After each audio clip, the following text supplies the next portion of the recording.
Hello student, आप सभी को इंडियन एजुकेशन में स्वागत है। और आप लोग को पढ़ाने के लिए लाई हूँ कवक विज्ञान। तो देखिए, आप सभी वीडियो अच्छा लगे तो वीडियो को लाइक और सब्सक्राइब जरूर कीजिए। क्लास एमएलटी और डीएमएलटी मेडिकल लैब टेक्नीशियन और डिप्लोमा कोर्स से पढ़ाने जा रही हूँ।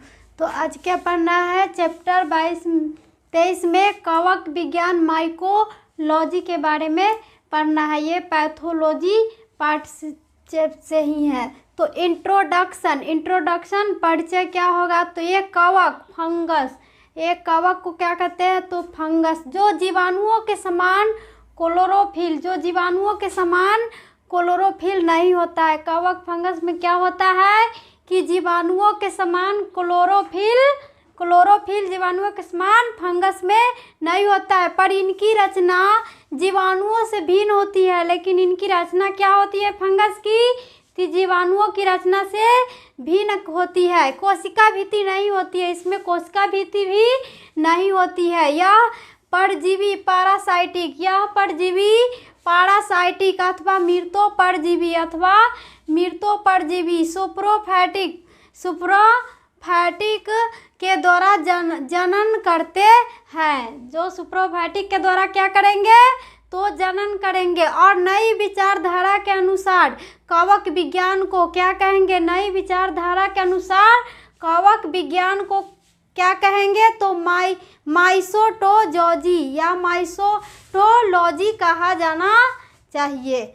तो यही है क्या, तो माइकोलॉजी। तो निवास स्थान क्या होगा इसका, तो निवास होगा क्या कि माइकोलॉजी कवक फंगस प्रायः क्या है, तो सर्वव्यापी है।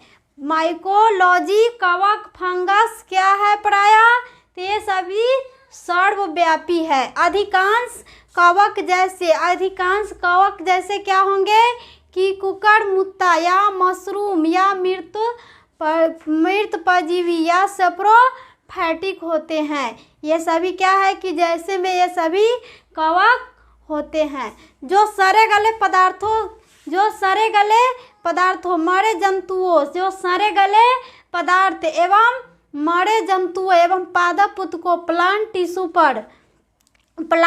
पर अपनी जीवन निर्वाह करते हैं। ये सड़े गले पदार्थ या जंतुओं के मरे जंतुओं एवं पादप को प्लांट टिश्यू पर जो अपनी जीवन निर्वाह करते हैं, सभी अपनी जीवन क्या करते हैं, कवक फंगस तो अपनी जीवन निर्वाह करते हैं। तो साथ ही उनका विघटन करते और साथ ही इनका क्या करेंगे, फंगस का तो विघटन करेंगे। महत्व क्या है कि इनकी शारीरिक रचना, क्या होगा कि फंगस की शारीरिक रचना कैसी होती है, तो वो धागे के समान जो धागे की जैसी रचनाओं कवक सूत्रों से होती है, जो धागों की जैसी रचना और कवक सूत्रों से भी होती है। तो इन सूत्रों का समूह कवक जाल या माइकोलियम कहलाता है। इन सूत्रों का समूह और कवक जाल क्या कहलाएगा, तो माइकोलियम कहलाता है। तो साधारणतः कवक जाल में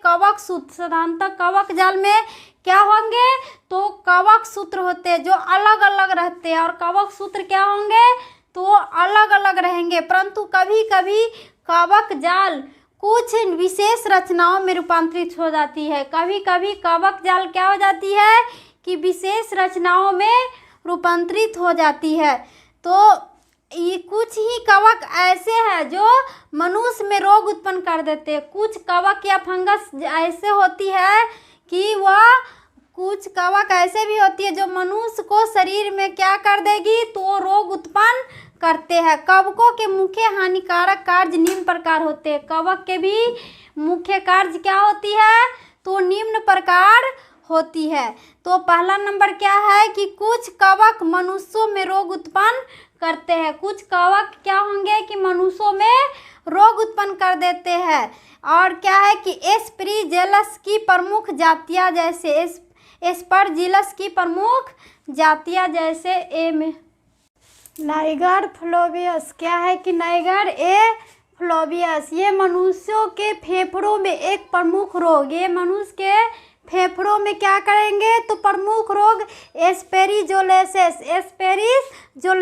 फैलाती है। मनुष्य के फेफड़ों में कौन रोग फैला देती है, तो एस्पेरिजोलेसिस रोग फैला देती है। तो कुछ कवक गले, कान आदि में भी रोग पैदा करते हैं। कुछ गले या कान या क्या होते हैं कि कवक गले या कान आदि में भी रोग पैदा करते हैं। तो दाद रोग, रिंग वर्म दाद रोग भी उत्पन्न कर देते हैं। कौन, तो ये है कवक। तो ट्राइकोफाइटोन एवं माइक्रोस्पोरम जो कवकों फंगस द्वारा होता है। जो ट्राइकोफाइटोन एवं माइक्रोस्पोरम कवक होते हैं, ये सभी कवक है जो कवकों फंगस द्वारा ही होता है। ये सभी कवक फंगस के द्वारा ही होता है। तो फंगस क्या है कि बीजाणु नम तथा क्षतिग्रस्त त्वचा से ही होकर मनुष्य के शरीर में प्रवेश कर जाती है। क्षतिग्रस्त होकर मनुष्य के शरीर में कवक फंगस क्या होती है कि वह प्रवेश कर जाते हैं। तो ये शरीर में प्रवेश करते हैं। तो पहला नंबर क्या है कि फेफड़े में क्या हो जाएगी, तो ये एस्पेरिजोलेसिस रोग फैलाएगी। फेफड़े में क्या फैला देगी, जब ये मानव को शरीर में फंगस बीजाणु क्षतिग्रस्त होकर शरीर में प्रवेश करेंगे तो फेफड़े में कौन बीमारी पैदा कर देती है, तो एस्पेरिजोलेसिस रोग पैदा कर देती है, फैलाती है। दूसरा नंबर क्या है, तो क्यूटेनियस जो माइकोसिस इसमें फंगस त्वचा, बालों, नाखूनों ग्रस्त करता है। ये क्यूटेनियस माइकोसिस फंगस क्या करते हैं, तो इसमें फंगस त्वचा, बालों, नाखून को ग्रस्त करेगा। बाल को, त्वचा को, नाखून को ग्रस्त करेगा ये फंगस। तीसरा नंबर क्या है कि कुछ कवक फंगस मनुष्य में गंभीर रोग जैसे मस्तिष्का बरनसोथ मेनिंजाइटिस उत्पन्न करते हैं। जो कुछ कवक फंगस मनुष्य के गंभीर रोग जैसे क्या उत्पन्न करेंगे, तो मस्तिष्का बरनसोथ या मेनिंजाइटिस उत्पन्न करते हैं, जिसमें रोगी मुश्किल से ही बच जाती है। और रोगी क्या हो जाती है, तो मुश्किल से ही बच जाती है। किसके कारण, तो फंगस के कारण।